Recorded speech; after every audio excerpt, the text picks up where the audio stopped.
Praise the Lord. जय मसीह की कलीसिया।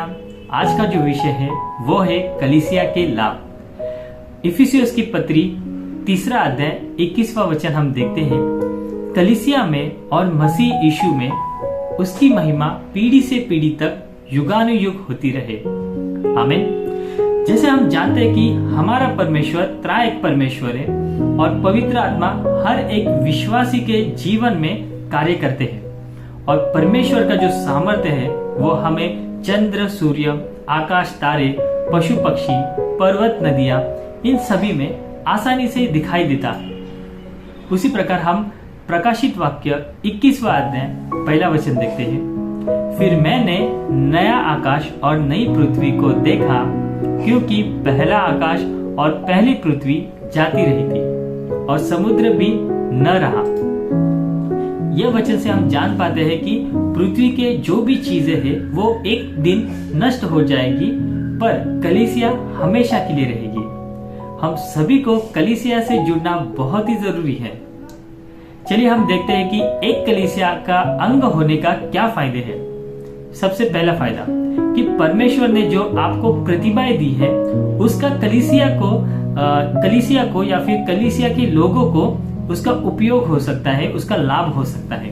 उदाहरण के तौर पे हम देखते हैं कि अगर एक डॉक्टर है तो उसका कलीसिया को कैसे उपयोग होता है कि वो स्वास्थ्य के बारे में लोगों को बता सकता है, या फिर कोई बीमार है तो उनसे वो सलाह ले सकते हैं। उसी प्रकार हम दूसरा एग्जाम्पल देखते हैं, उदाहरण देखते हैं कि एक म्यूजिशियन है या फिर एक संगीतकार है, तो वो कलीसिया में स्तुति आराधना के जो लोग होते हैं उनमें वो शामिल हो सकते हैं। उसी प्रकार वो दूसरों को भी सिंगिंग का यानी कि म्यूजिक या फिर संगीत के बारे में सिखा सकते हैं और परमेश्वर की स्तुति आराधना कर सकते हैं। उसी प्रकार अगर कोई मैनेजमेंट में बहुत ही अच्छा है तो वो जो कलीसिया की जो गतिविधियां होती है या फिर कार्यक्रम होते हैं या फिर सेमिनार कंडक्ट करते हैं हम उसमें वो अच्छी तरह से मैनेज कर पाते हैं। उसी प्रकार अगर कोई एक बिजनेसमैन है तो वो कलीसिया को फाइनेंशियली अच्छा हेल्प कर सकते हैं, इससे कलीसिया की उन्नति होती है। दूसरा जो लाभ होता है वो ऐसा होता है कि कलीसिया के जो लोग हैं उनमें भी परमेश्वर ने प्रतिभाएं दी है, तो उनसे भी हमको लाभ होता है, उनसे भी हमको बहुत सारी चीजें सीखने को मिलती है। और आखिर में सबसे महत्वपूर्ण लाभ यह है कि कलीसिया के द्वारा हम सभी लोग बाइबल के नॉलेज में यानी कि ज्ञान में हम बढ़ते हैं। कैसे? उपदेश के जरिए, बाइबल कॉलेज के जरिए, संगति से, फेलोशिप के जरिए यानी कि सभा के जरिए, और सभी के साथ प्रार्थना और आत्मिकता में हम बढ़ते हैं। कलीसिया में जो पास्टर होते हैं उनका बहुत ही महत्वपूर्ण काम होता है हम सभी को सिखाना।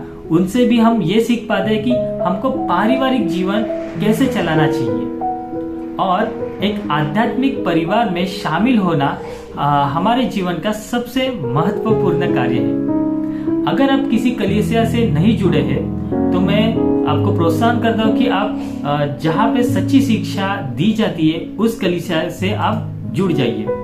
अगर आप पहले से ही जुड़े हैं तो बहुत ही अच्छी बात है, और बाकी जो लोग जो मसीह में है उनको आप प्रोत्साहन कर सकते हैं कि आप कलीसिया में ज्वाइंट हो जाए।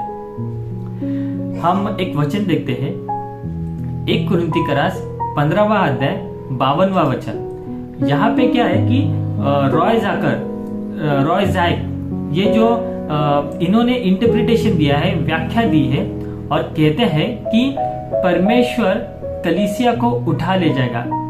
इस वचन का जो सारांश निकलता है, उसका जो अर्थ निकलता है, रॉय जैक ने बताया कि परमेश्वर कलीसिया को उठा ले जाएगा। इसलिए हमको कलीसिया से जुड़ना बहुत ही महत्वपूर्ण है। आइए हम प्रार्थना करते हैं। धन्यवाद परमेश्वर कि इस सुंदर समय देने के लिए, ताकि हम वचन में बढ़े और परमेश्वर हम एक दूसरे से जुड़े रहे कलीसिया में और आपकी स्तुति आराधना करते रहे। सारा आदर, महिमा, गौरव आपको मिले प्रभु। यही मेरी प्रार्थना है परमेश्वर, स्वीकार करना। यीशु मसीह के नाम से हम मांगते हैं पिता, आमीन।